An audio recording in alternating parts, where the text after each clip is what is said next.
Well, I'm assuming, just based on the title, Christmas Cracker, a Morgue Mahoney mystery, is this the first maybe in a series, or are we going to see her again? Oh, definitely. I've already, I'm about a third of the way through another book on her right now as I edit my other book that is coming out soon, Foul Shot. So I've got a lot of things in the hopper. I'm editing, I'm writing. Fortunately, I have my wife. My wife, Kelly, is the editor. I'm not really, that's not my talent, not my skill. And she goes through and goes, did you really mean to put that period there? No, that was, this type of thing. She's very good on that. So, does she get into content at all, or just typo, spelling? No, she will. Grammar. I mean, will she when say, it's your wife, Yeah, you listen. She'll come up with, and like there's one scene in Christmas Cracker where I described a mechanism, and she's going, I don't get this at all.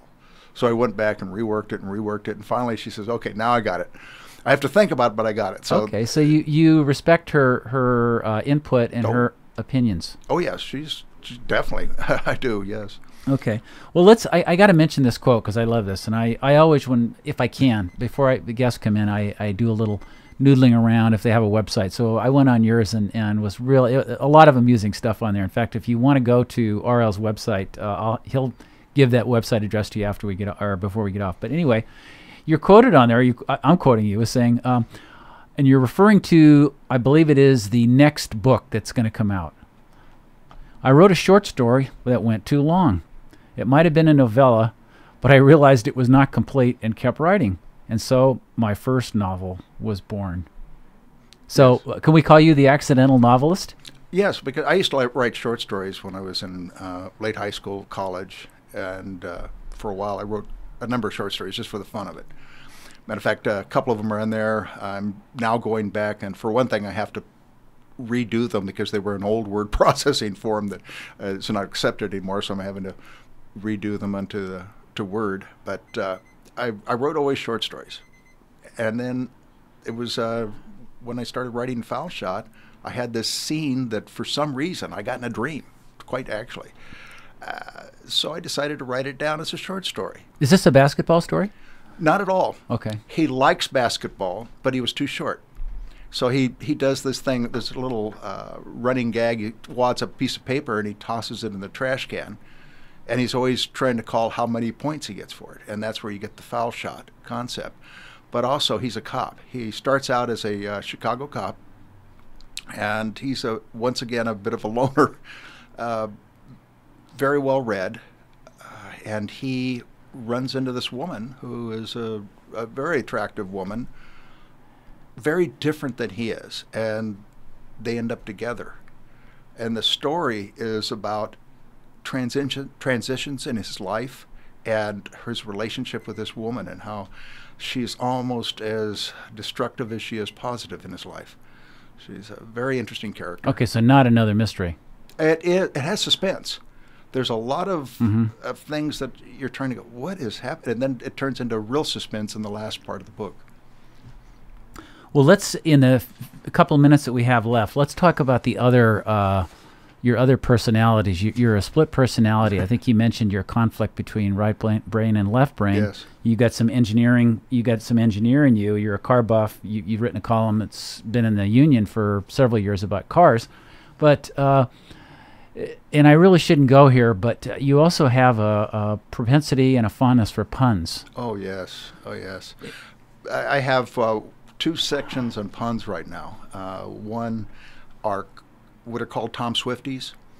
They originated with, I'm a very fast runner, said Tom Swiftly. That's the classic one. But mine go a step beyond. And a lot of them are car related. I wrote them. I was a president of the Roman Angels, and I wrote them for one of our annual meetings. And afterwards, everyone loved them. So I thought, well, so that's why I put in there, you may need to use Wikipedia to understand some of the car terms on there. But a lot of them you can understand. Okay, now can people go on there and contribute their own puns? Is that part of the? Did I see that correctly? That is correct. I have only had one person do that, but it is, if you'll go down under, it's in the other one is Dis and Dat. What is your website, by the way? It's rlcherry.com. Real simple. Cherry, just like the fruit. Just like CHERRY. Yes, just the RL Cherry. No dashes, no spaces, nothing. Just rlcherry.com. Okay. So they'll get it all there. They'll Yeah. get insights into your books, into your puns, and also into your Christmas your alternative lyrics to traditional Christmas songs. Oh yes. Once again, Roman Angel inspired. They're car related. Okay. Well, I wish we could have played some of them, because one of them in particular I really liked was "Cruising in a Winter Wonderland." Well, we have one. That's, Maybe next year. well, one is to the tune of Jingle Bells, and it's eBay car. eBay car, eBay car. Sad I am to say, thought I got a real hot deal on buy it now eBay. And it turns out to be a disaster. And it's inspired by people in a club who've bought a car on eBay and went, why did I do that?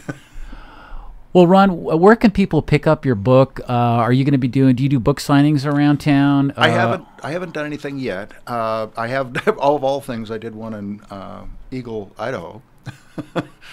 But Near Boise. I go through there every year on yes. my way to McCall. Right. Well, my sister lives up there, and she has a readers group that they read it, and they wanted me to sign their books and talk to me. So I went up there and talked to them for about an hour and signed books. That was fun.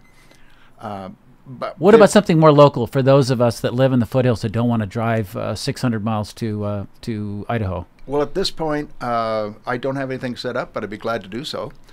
They can get the book. If you want to get the softbound, the copy, it is Amazon, and then the Kindle. And the reason I was on some of the others, such as Barnes and Noble and all those, but the problem is Kindle has a special deal that if you go just with them, you can do all kinds of promotions and everything with them, which I'm doing.